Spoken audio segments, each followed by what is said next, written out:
everybody! So today we are doing my end of the month video, the movies I saw in the theater in November.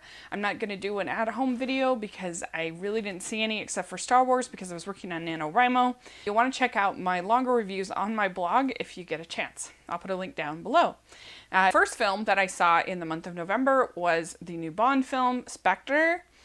And this was a disappointing film for me because I loved Skyfall and Casino Royale so much because I think they were the first films that really made James Bond feel like a real person. Like the women weren't just eye candy, they were actual relationships. He had feelings, which I think made the action much more tense. They decided to go old school Bond. He even asked for the martini shaken not stirred. Which, you know, in Casino Royale, he would said, why do I care about that, you know? Which I like that. I just like that much better than this sort of old school. There's the gadgets, there's the beautiful women, the arm candy women. Terrible movie. The action is really great, especially two scenes, one in Mexico City and one on a train fight that's done. I thought that Christoph Waltz was entertaining, but way underused. And you didn't really see him he's only in the movie for like 15-20 minutes, like not very much. And you've got the over-the-top, like, ways to kill people, and just all that stuff that's, like, classic James Bond. So if you really like classic James Bond with sort of all those tropes, then you'll probably like Spectre. But I like the more emotional, the more real person kind of Bond. The next film I saw in the theaters in November was Love the Coopers. Did a review on this channel, and it's a really pretty bad Christmas movie as far as the story's really hackneyed. The plots are kind of cringe-inducing and silly, but I still kind of liked it. I still had fun watching it.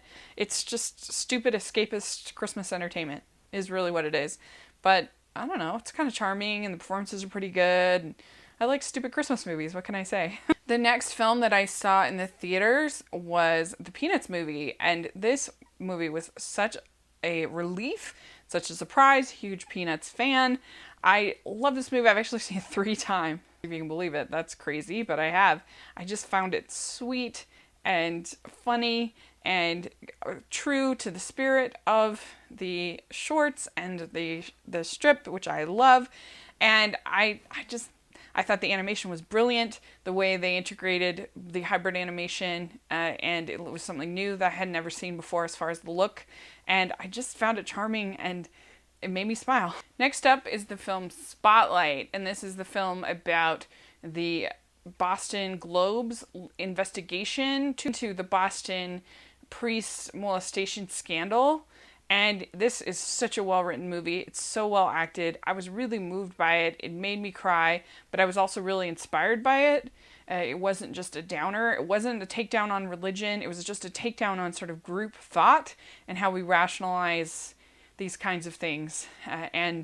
I thought it was wonderful, wonderful film. Next up, I got to see Home Alone on the big screen. Home Alone's the first film that really made me laugh. I was in the theaters just cracking up, and it was so much fun to be in a theater and like with tons of kids and see them having that same experience and just completely cracking up.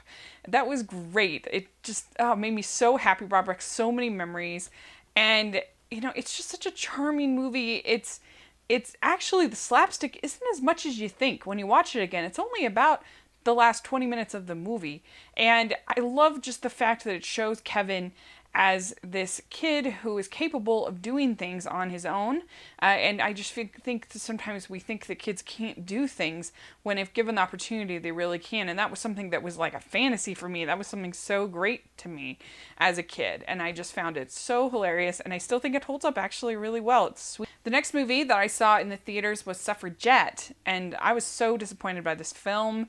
It had a couple things that really bothered me about it. I felt that the shaky cam and the way the camera was always moving and kind of jittering, even in shots that it made no sense for it to be that way, it drove me crazy. I almost walked out. It was making me nauseous, and I just found it so distracting. Then you'd have these extreme close-ups where you just see like a character's eye, and then I hated it. And I thought they way underused Meryl Streep. I didn't think that was successful.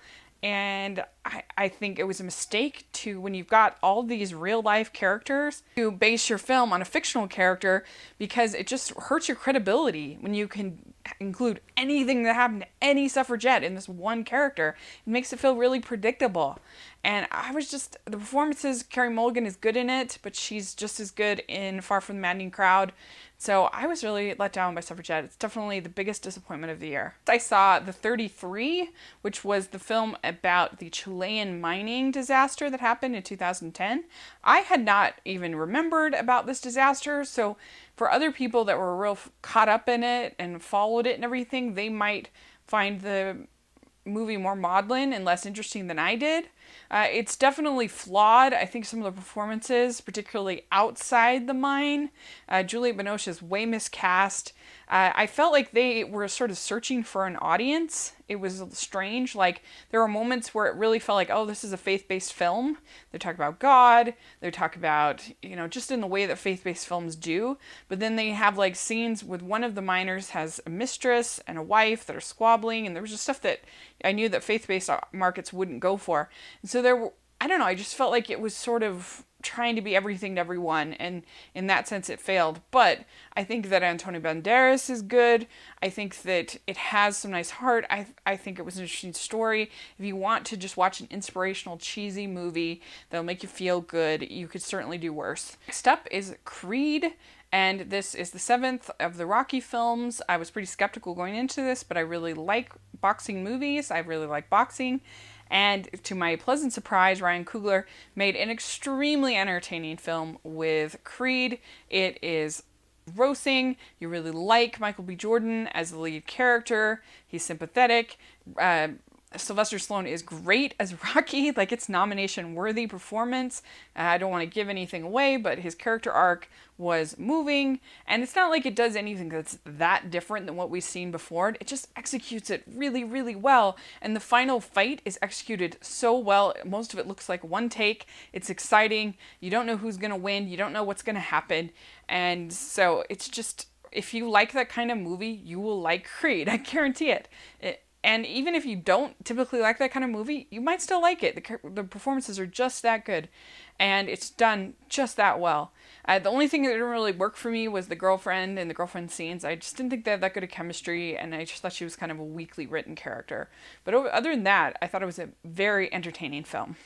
And then the final film that I saw in the month of November was The Good Dinosaur, which I loved. I think it is a wonderful complement, actually, to Inside Out. Inside Out is full of innovation and is new and different, whereas this is old-fashioned and felt to me a lot like Bambi and Dumbo and some of the old school Disney movies. It's gorgeous. It looks like real photography, not animation. Especially the water scenes blew me away. I really liked the relations between Arlo and Spot. I thought that was sweet and, nice message about family. And you get to see a character overcome his fears. I thought they had some really creative touches with the pterodactyls and the raptors and the T-Rexes. They weren't the villains. That was unpredictable.